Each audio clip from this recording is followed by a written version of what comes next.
My name's Mark and you're listening to Headstraight.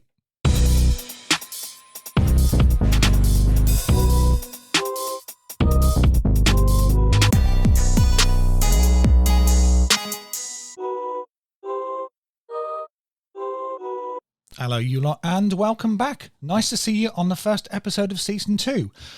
But let's not mess about, let's get right into it. Have you ever set a goal that feels good for like 3 days and then suddenly you find yourself back in your old habits? One missed day turns into 5, the motivation fades and soon the voice kicks in. You've blown it. What was the point of that? Sound familiar? You're not the only one. One of the biggest frustrations I hear is this. I know what I want, but I just can't stick with it.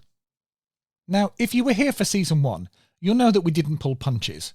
We went deep into what drives your behaviour when you're anxious, overwhelmed, or stuck. We talked about guilt, fear, control, boundaries, all the stuff that's under the surface.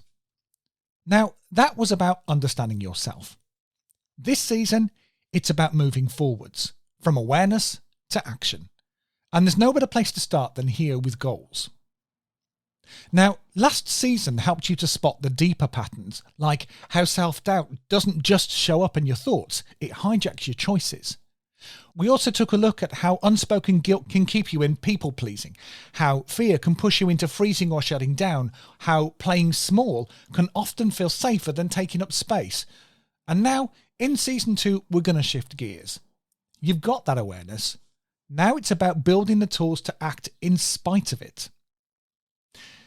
This episode is where we start to make the shift, because there's a big difference between knowing your patterns and changing them.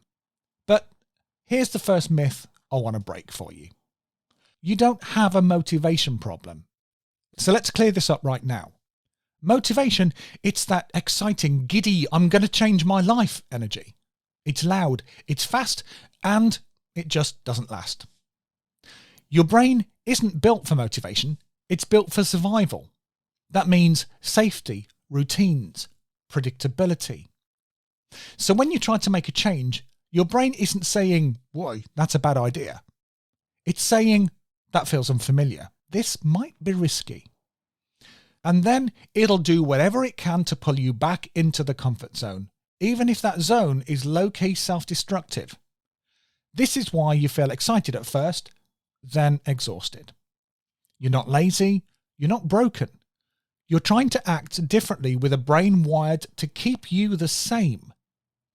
So if you're relying on motivation alone to push through, you're just going to set yourself up to fail. Now, the second trap, and this is the classic one, you decide, right, new me, I'm getting up at 6 a.m, gym, revision, green juice, mindfulness, the lot. And maybe you nail it for 2 days. Then real life hits. School deadlines, family stress, hormones, sleep. And because you've gone all in, the moment you can't keep the whole thing up, it feels like a failure. But it's not.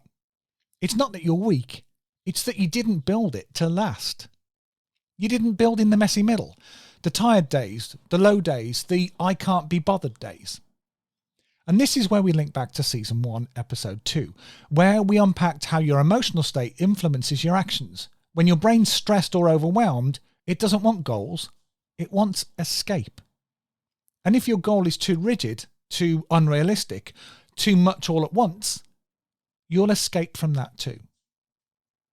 So let me tell you what works. Smaller than small. Now here's where most people zone out because it just doesn't feel exciting. But excitement doesn't build habits. Safety does. So start small, so small that it feels pointless. That's how to get past the brain's threat radar. You don't build confidence by going hard.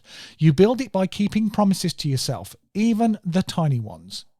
So think, 1 line in your diary, 5 minutes of stretching, reading 1 page. And here's the key. You need to do it consistently.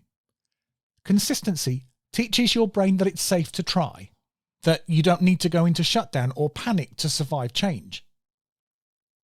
So I just want to stop here for a second and ask you this. What's one goal that you've set in the past month? Now shrink it down to something so small that it's impossible to fail. How does that version feel in your body? Less pressure? Less dread? That's the version you stick with. That's where trust starts. Now here's a really important point. You need to know your why. Because if your goal starts with, because I should, then just bin it. You're not here to perform for other people. You're here to build something that feels right for you. So when you're thinking about a goal, ask yourself, what do I actually want from this? What would be different in my life if I saw this through? Who am I doing this for? Me or someone else's expectations? Then when you found your why, write it down. Because when your energy dips, and believe me, it will, your why will become your anchor. So when you know what your why is, put it somewhere visible, on your phone screen, in your notebook, stick it on a mirror, it doesn't matter. What matters is that you see it when your brain tries to talk you out of showing up. Now the last bit is really important here. Expect the wobble and plan for it. Because this is where most people fall down. They treat one missed day like a total collapse. But let me say this clearly. Missing a day isn't failure. Staying gone is the failure. You're going to mess up. There's no question about that.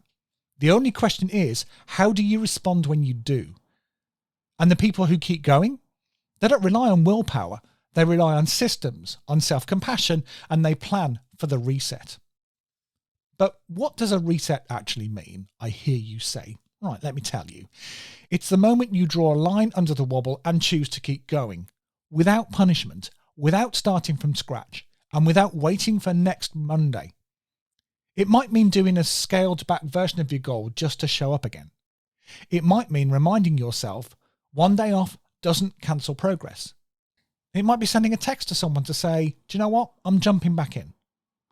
A reset is not about catching up.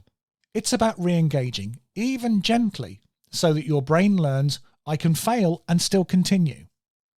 Now, this might look like I'll cut the goal in half tomorrow. I'm going to reset with a mate. I don't skip twice. Whatever works for you, decide now. That way, when the wobble hits, you're not scrambling, you're recovering. So let's pull this together. If you're tired of watching your goals fall apart the second life starts to get hard, this is your shift. So this week, try this. Pick one goal that actually matters to you. Shrink it until it feels almost too easy to fail. Find your why and keep it visible.